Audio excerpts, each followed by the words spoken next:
There we go. Joe is recording the call. Beautiful. Recording. All right, so we're ready. You want to do this? Yeah, let's do it. All right. What's up, guys? This is Joey from The Music These Days. Excited to be here with one of my favorite drummers of all time, Mr. Brian Viglione. Ow! Hello, Joey. How you doing today, Brian? Doing great, man. Thank you so much for the call today. Awesome, man. I appreciate you taking the time out of your day to talk to me, talk to everybody out there. I just want to go through and give a brief little description of anybody don't know who Brian Viglione is. And Viglione, I love to say that. Viglione. Is that Italian? It is Italian. You pronounce it very nice. That's the American. The Italian pronunciation is very soft. It's Viglione, which I learned on one of my recent trips over there. But you say Viglione like a natural. It's perfect, man. Viglione. See, I always want to do this. Yeah, you got to do something with that. Hey, it helps drive it a point to home. Viglione. Yeah. So I'm looking at your rap sheet. I mean, and it goes on for miles. We could probably talk about what you haven't done and take less time, but that's not what we want to do. I mean, so obviously you're known for the Dresden Dolls, but you've played with the Dresden Dolls. You've opened for 9 Inch Nails. You've played countless festivals, including Bonnaroo, Coachella, Glastonbury. You've been all around the globe. You've done theater. You've lectured at Harvard. You've played Radio City Music Hall. Been reviewed in the New York Times. Played on 9 Inch Nails albums. Played with the Violent Films. Toured with the Violent Films. Recorded with the Violent Films. What are you doing right now? Right now, I have a whole new life going. Coming up on my 1 year anniversary, having resettled in Los Angeles as of April last year, and I am currently working on 2 main projects here in LA as bands that I'm sort of helping run or sort of fronting. One is a 1950s like roots of rock and roll revival band, which is super fun. It's incredibly new. We've actually had about 3 rehearsals. But we're focusing on that kind of like Chuck Berry, Little Richard, Wanda Jackson, like original sort of like rockabilly, rock and roll kind of music that we're putting together. And we're going to be doing a lot of private events and special events and stuff like that around town. The second is a Neil Young and Crazy Horse tribute act that I just put together with my buddy Vince. And then other than that, I've been working sort of off and on in about 4 different bands. The first being a band called Hi-Fi Americana, fronted by Kalen Chase, who was a touring member of Korn and had his own band called Vimic with Joey Jordison of Slipknot. Got a big show coming up March 7th, which has been really cool. I was working with a singer-songwriter named Stephanie Myers, sort of a disciple in a way of Dresden Dolls and that kind of piano chanteuse kind of world. I'm working now with a fellow named Kyle Nadeau on a sort of industrial project that he's got. We've got a beautiful new record that we're putting together now. And then I work with an artist named Casey Lansdale from East Texas. She's out here, and we've been doing regular gigs with her original music and this kind of acoustic rockabilly thing that we do every Sunday down at the Grove. And she's also the singer in this roots rock band that I got now. So that's been fantastic. And then aside from that, just a lot of various sort of local gigs and recording sessions and stuff. And it's kind of digging into this whole world of Los Angeles music scene. And what I've also really appreciated about the community that I found here is how open and generous and pretty much on the ball people seem to be here. And now coming from the East Coast and living in, Boston and New York, and you have a lot of these cliches that you buy into and maybe in certain spheres and at certain times, rang more true. But all I can say right now is I've been absolutely delighted and surprised since moving out here at how all these new friends have really welcomed me into the fold out in the LA music scene, and how productive and fun and just the sheer amount of opportunities and all the different tiers. People kind of think LA, they go the Hollywood thing. And what I've been really sort of reassured is that there's an amazing grassroots thing out here too. And sometimes I've heard people say, oh man, I don't even leave my neighborhood when I move out here. Like I just stay in Silver Lake, or I just stay in this one or that one or where they have.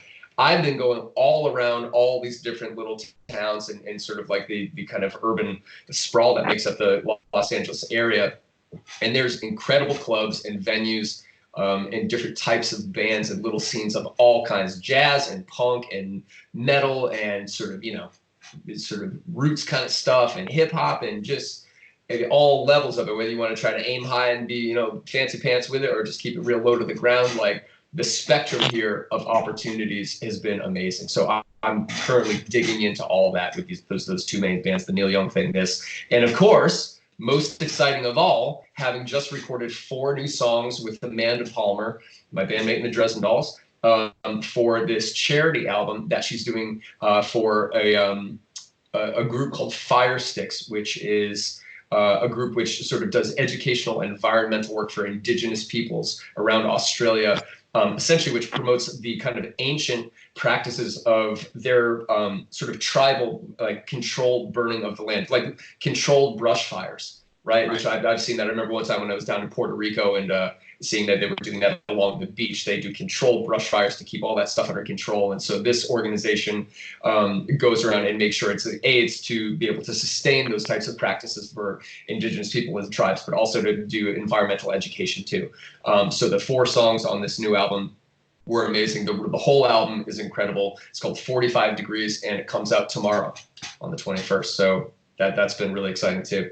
Just answered 5 of my questions. Right there. All right, man. Well, you may find that about me. I mean, I have a anticipation. All right, man. I got to keep this short, man. So I'm just going to answer all the questions in one right now. So let's keep this moving. But also, okay, well, I'll move on then. I was going to ask you about your move from New York to LA. I was going to ask you about Mr. Soul. Yeah. I'm happy to elaborate on that stuff. Yeah, for sure. Yeah, what can I tell you about, man? What you want to know?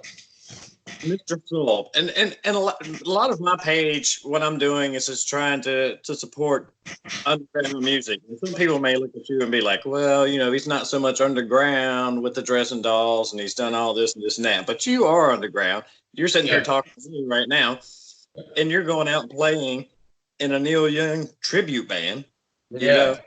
Exactly. And you are down to earth, and you are underground, and anybody that's underground wants to get above ground, and that's what you want to do. Well, and it's funny, man. It's like I want people to understand too is that all musicians, to some degree, straddle the line. If you're not necessarily like the singer-songwriter front person for a particular group, when my main band, the Dresden Dolls, is active, there's a whole level of activity in my life and a kind of energy and a frequency level that sort of like is amped at that particular time.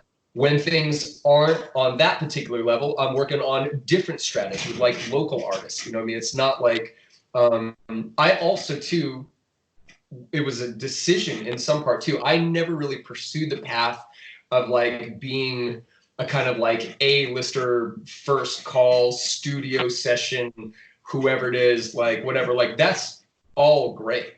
But I kind of have been drawn to working with like bands that are just kind of getting going. And I have a really particular taste in a way too. Like I love artists that to me play with a lot of passion, and it's difficult for me to just kind of play with anybody. Like, sort of like maybe like a lot of typical hired gun people are like, man, I don't care. As long as I got the gig, I'll show up and get paid and collect my check. And I've been a little bit more. Find a lot of that passion with people that are the people that are just writing stuff. Yeah. That's where you get your most passion. Like when you get out, you take a band like Korn that's, on their 20th album, they're not as aggressive as they was in their first album.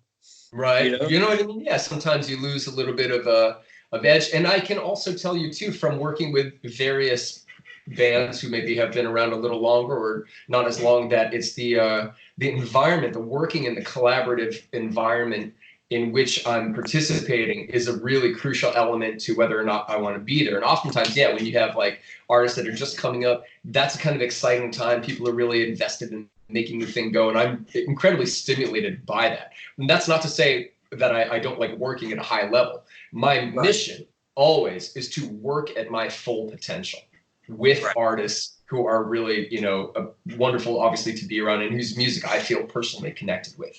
So in terms of like the underground kind of thing, the world that I sort of came into coming out of Dresden Dolls, where it was bands like The World Inferno, Friendship Society, where it's like kind of comrades of ours from back in the day doing that sort of like kind of punk rock big band cabaret kind of thing, and Human Wine from Boston, my good friend Holly Brewer, and collaborating with her, and bands that to me had a really fresh perspective on music and certainly a really performative take on what they wanted to deliver.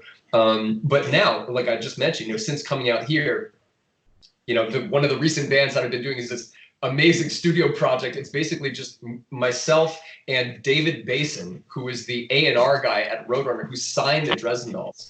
The first call I got to do a session in LA was Basin, and he goes, "Hey man, I have this kind of like punk rock band called Barf Bag. Do you want to come and record a song with me today?" And I was like, "You have a band called Barf Bag? Hell yeah, I'm in. Let's do this shit."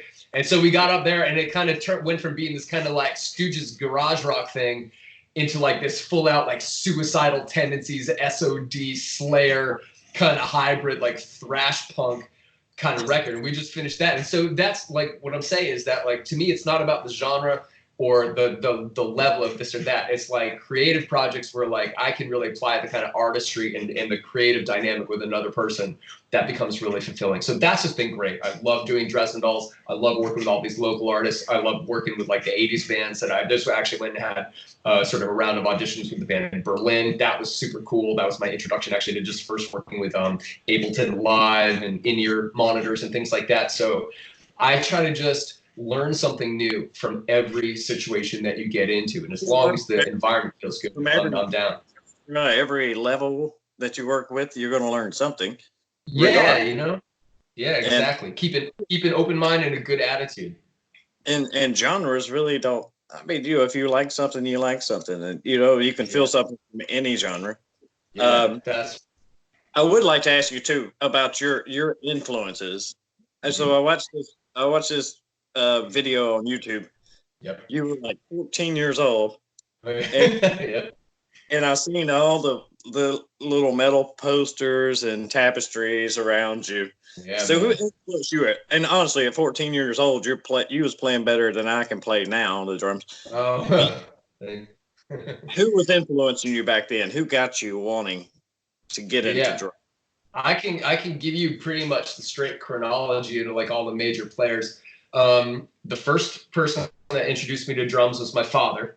He also played drums when he was in sort of the high school, college kind of age and had cover bands. And they were, he was way into bands like Mountain and Cream and Grand Funk Railroad and all that kind of stuff. And and obviously Zeppelin, and he would kind of play me records when I was a little kid. He put on Good Times, Bad Times by, on the first Zeppelin record. He'd really show me that cool triplet kick drum thing that Bonham was doing, or he'd put on Toad from Wheels of Fire by Cream, and he'd point out little shit Ginger Baker was doing on the drum kit. So a lot of the 70s rock players, Mitch Mitchell, Bonham, Ginger Baker, all those kind of guys, those were really early influences because my dad was showing me how to play drums and pointing that stuff out to me. Second was when my dad took me to see the Elvin Jones Jazz Machine at the Regatta Bar in Cambridge. In fact, that just came up on its like 30th anniversary. He took me February 12th, 1990. And I'll never forget. And I still have my, because when I was in 4th grade, I was like the world's biggest Anthrax fan. And I had like my, you know what I'm saying? Like I had my acid wash jean jacket. That's going to go to my last question. Hey, but let me tell you. So let me tell you this. So that show, that Elvin Jones show, changed my life. Like, and my dad actually encouraged me. He said, in between, we did 2 sets. And in between sets, my dad said, go up and shake his hand and see if he'll give you an autograph. And I went up, and Elvin was just great. And he had his huge hand just enveloped my little kid hand. And he shook it and asked him if he'd like sign under the kiss patch. And he said, well, let's see if there's any room on the back. And he kind of turned me around, and he signed this big ass autograph right across the warrant patch I had on the back. Nice. And then just a year and a half later, my father took me to see Tony Williams, who obviously played with Miles Davis in the 60s and loads of other bands. And so a lot of the jazz drummers, particularly Elvin Jones, first and foremost in his documentary, A Different Drummer.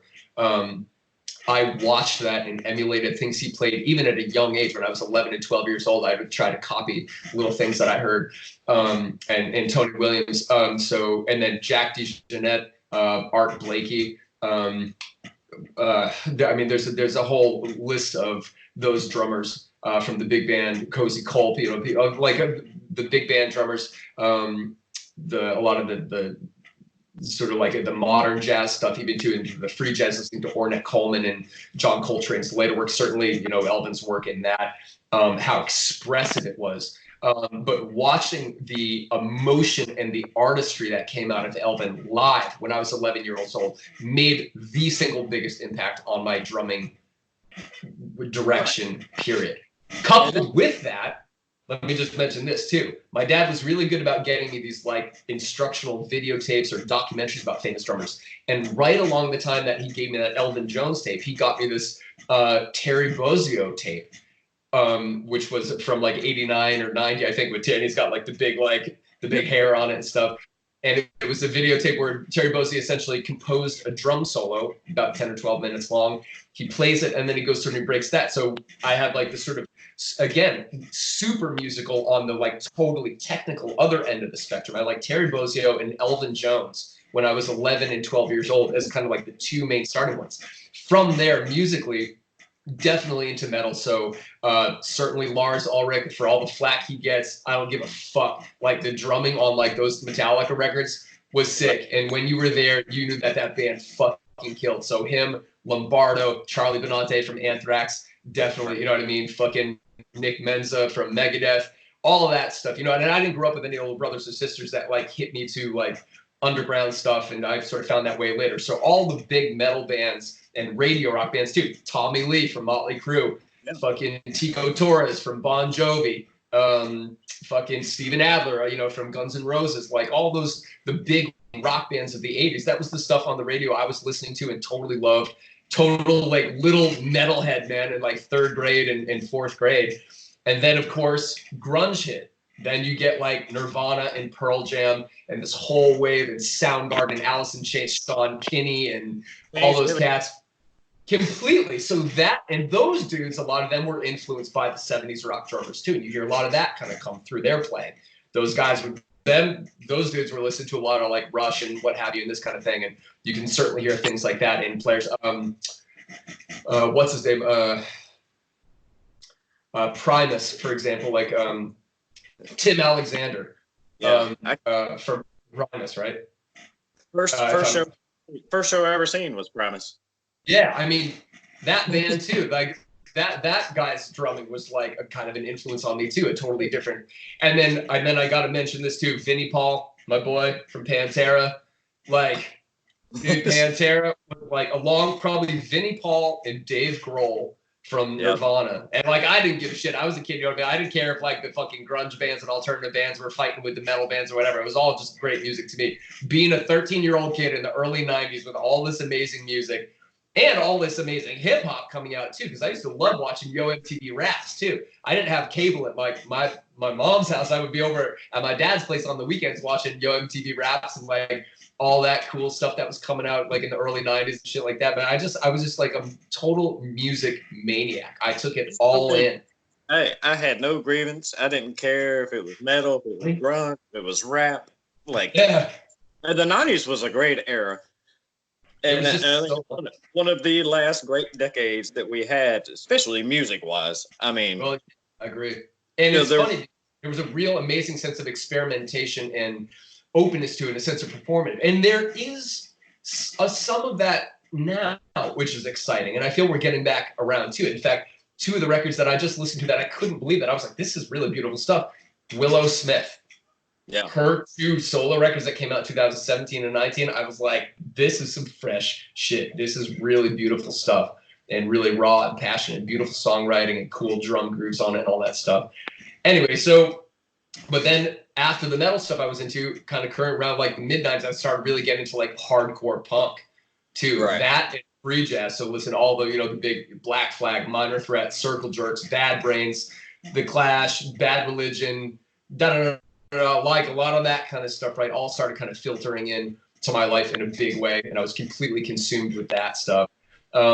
And then when I moved to Boston, the first band I got into, then I started listening to like Nick Cave, PJ Harvey, Diamanda Galas, Gun Club, a lot of Tom Waits stuff, The Birthday Party too, Swans, a lot of these bands, like sort of like darker kind of stuff too, and Miles Davis's 70s music and all that Dark Magus and On the Corner and all that really like super trippy grooved out shit.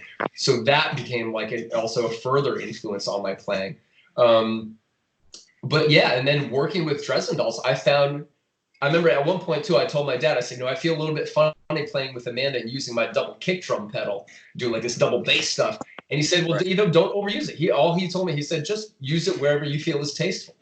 And so lo and behold, here I'm in this little like drum and piano duo, like going like doing these like 16-note like blast beat things and coin operated boy. But it was fun and it fit. It was like dynamic and it was exciting, so. That's kind of, you synthesize all these influences to make your own style. That was really the philosophy and the ethic that was taught to me. Use the drums as an extension of your own voice. Keep an open mind and open ears and incorporate all those things that turn you on into your own style. And not only do you use the drums as an extension of a voice, I mean, you use it like in a theatrical type situation. You know what I'm saying? Like, and you have a theater background and you're out there, I mean, you're smoking a cigar with your drumstick and kicking your feet up. And stuff like that. I just look at it. I'm like, man, this adds a different element to the show. For sure. To a drummer just being back there being a drummer, and they're doing all these things, which is freaking amazing. And like the version of War Pigs that you did with Amanda and the Dresden Dolls, is. And I'm not going to disrespect Black Sabbath, but honestly, I love that version of your drums on that, like just as much, if not more. Thanks, than wow. the original. You know what I'm saying? And that was it was amazing, to watch that. And a lot of my drumming style, I'll kind of pair to you, but you don't just play drums. You play bass, you play guitar, you play piano, you sing. And a lot of people don't know about you that you do all these other things as well. Even in the Dresden Dolls, you played guitar, you sang, you made a drum set out of scrap metal for a 9-inch nail. There's a lot of things people don't know about you. As far as that, social media, where can people find you? I mean, when people yeah, absolutely. Well, my main Facebook page, you can just Brian Viglione Facebook, and then obviously just Brian Viglione on Instagram. Those are the two main places. Definitely go there, hit me up. I post all about my shows, and I post a lot of stuff about all the different recording sessions I do. I've really gotten into also kind of being like the unofficial documentarian of a lot of like studio session stuff that I do, because I grew up loving all those documentaries like Aerosmith, The Making of Pump, or like Year and a Half in the Life of Metallica, when they're, I learned so much and found that part of the process and collaboration so exciting that I started kind of doing that a lot with other bands that I was working with and do now. So my social media is filled with all kinds of clips of me playing and tracking and writing the songs. There's a bunch of stuff from Barf Bag and recent collaborations. So definitely, hit me up on Instagram and Facebook. Those are the two main ones. And then I got my website too, which is just www.brian-viglione.com. Awesome. And I know you're doing online drum lessons, you do a lot of drum clinics. People can hit you up on these outlets to set up some times. I know I'm going to set up to do a Skype lesson with you. Man. I could use some work myself, so people could just hit you up on that. Well, hit me up. So I got an email address for drum lessons, which is just vigdrumlessons at gmail.com. So just awesome. VIG drumlessons at gmail.com. Yeah. So if anybody out there wants to get a drum lesson from Brian Viglione himself, go ahead, hit him up on that email. I know I'm going to. And you hit me earlier. This is going to be my last question because I knew you was influenced for metal. Big four of metal. Who are you going to go with? Got to pick one. Oh, what? My top one? The big four of metal. My top four bands? Nope. You're gonna pick from the big four, so it's gonna be Oh, Anthrax, Slayer, yeah. Metallica, or Megadeth. Who are you gonna go with? Yeah, well, definitely for me, it's probably Slayer. I got it like for like, yeah, I mean, and but that's not to the exclusion. That's almost kind of like it's like, well, you know, which food group do you like the best? Man, I like them all for different reasons. Like I don't want to eat fruit my entire day, but I also don't want to eat bread the entire day. And the cool thing about all four of those bands, for me, right now in my particular life and the kind of stuff that I listen to, like Slayer was like my main warm up music before Dresden Dolls show. Man, I pop on Decade of Aggression and just like rip through like Hell Awaits the Antichrist, you know, like those all that whole like first disc one or whatever you want to call it, like side one of that live album to get me kind of primed and a lot of that music too, and even their punk rock covers album. I love it, but I mean, right up there with that, like I'd be lying if I didn't say that, like Ride the Lightning, Kill 'Em All, Master Puppets, you know, and Justice for all that kind of shit. Hell, even the Black Album too, because that came out when I was like 12 or 13, and that shit changed my life too. And it's like, where would I be without like Damaged Incorporated or Battery? You really gonna slag off Battery? Fuck you! Like it's sick. No. That's some of the sickest thrash metal ever fucking graced the fucking earth.